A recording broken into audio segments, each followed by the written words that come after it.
Earlier this summer, we reviewed Samsung's The Frame 2024. As part of Samsung's lifestyle TV lineup, the Frame is designed to look like a framed piece of art, right there on your wall. It stood out as a unique product because, frankly, there weren't many other options available if you were looking for a TV that doubles as a painting. Until now. Cue the Hisense CanvasTV. It's also designed to look like a painting, complete with a faux wood frame and a set of included landscapes and artwork to display when idle. Finally, some competition. But is the CanvasTV the new king of art frame TVs, or should you stick with Samsung's established product line? Hi, I'm Abby from RTINGS.com, and we're about to tell you it all depends on your budget.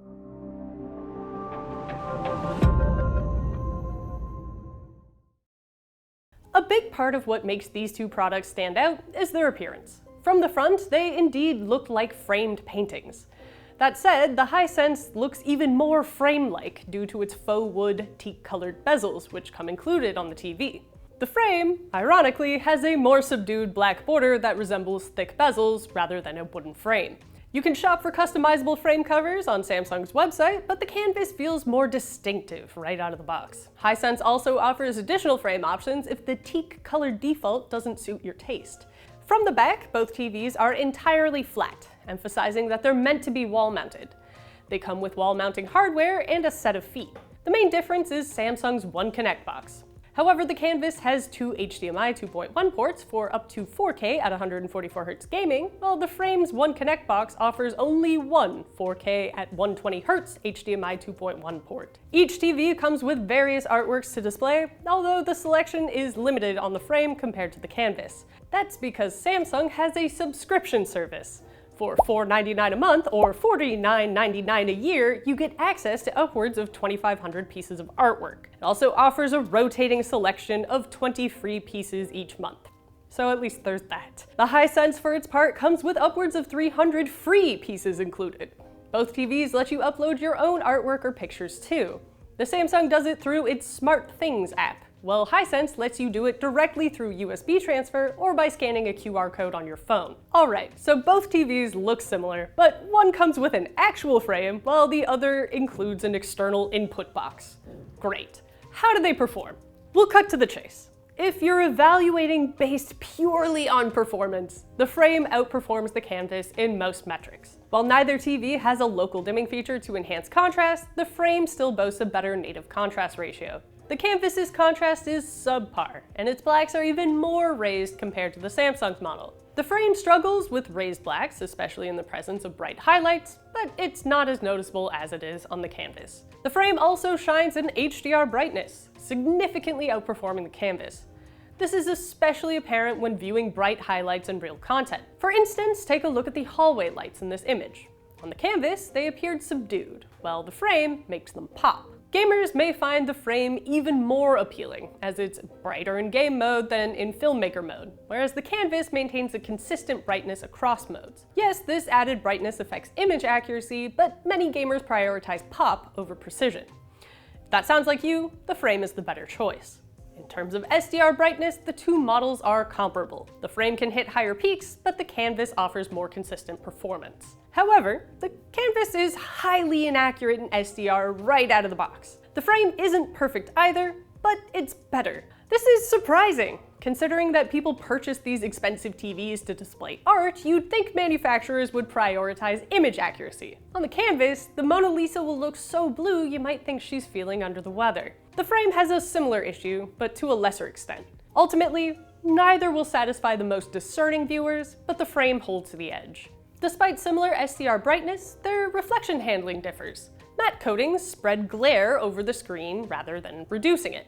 In some situations, this makes the glare seem less noticeable, but it also slightly diminishes perceived contrast. For TVs like this, matte coatings make sense, as they really make the image look like a canvas.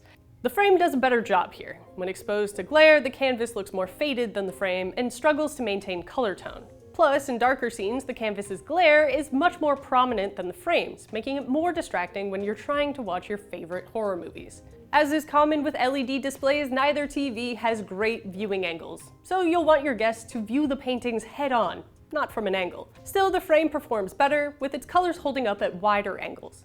At a 28-degree angle, the canvas looks bleak compared to the frame. Just look at it. Well, that was enlightening. You might expect us to say, just go and buy the frame. But as with most things, it's not that simple. Here's the issue. Price. There's no getting around it. The frame is much more expensive than the canvas, to the point where they don't even seem to compete in the same market. But they do. They naturally have to compete. The frame clearly outperforms the canvas in almost every metric except for one, gamers looking for 4K at 144 Hz. Frankly, both TVs are more expensive than other, better performing models. Their real selling point is that they double as art and a TV. And if you want the best deal for that kind of product, go for the Hisense. This is further emphasized by the canvas having a much bigger selection of free artwork included than the Samsung. With the frame, you're not only paying more at purchase, but you're also asked to pay more afterwards. And if that wasn't enough, the canvas at least comes with an actual frame in the box, while the Samsung comes with a minimalistic thick black bezel set. You don't need to buy covers for the bezels, but you'll have to if you truly want your TV to look like it's framed. There's also the issue of longevity. Now, due to their style, there's probably an impulse to hang these TVs over top of a fireplace, like a real painting, but we would advise against it. These TVs are both edge-lit models, meaning that their lighting system concentrates heat at the bottom of the screen and causes cracks, warps, and burnouts faster than other lighting systems. We know this because the 2021 and 2022 versions of the frame are on our longevity test and showed some serious issues.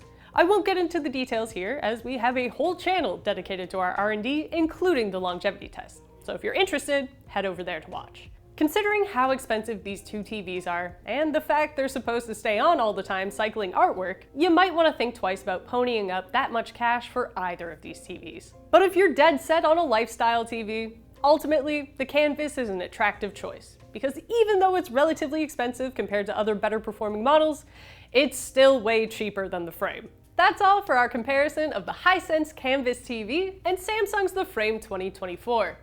If you want a more detailed write-up on either of these TVs, check out our written reviews. The links are in the description below. Until next time, I'm Abby from RTINGS.com, where we help you find the best product for your needs. No. Oh, that's a baby. Yeah. Do you want the baby, other baby? That's my best friend. I don't know if I would put my baby with a bird like that. The beak is giving raptor.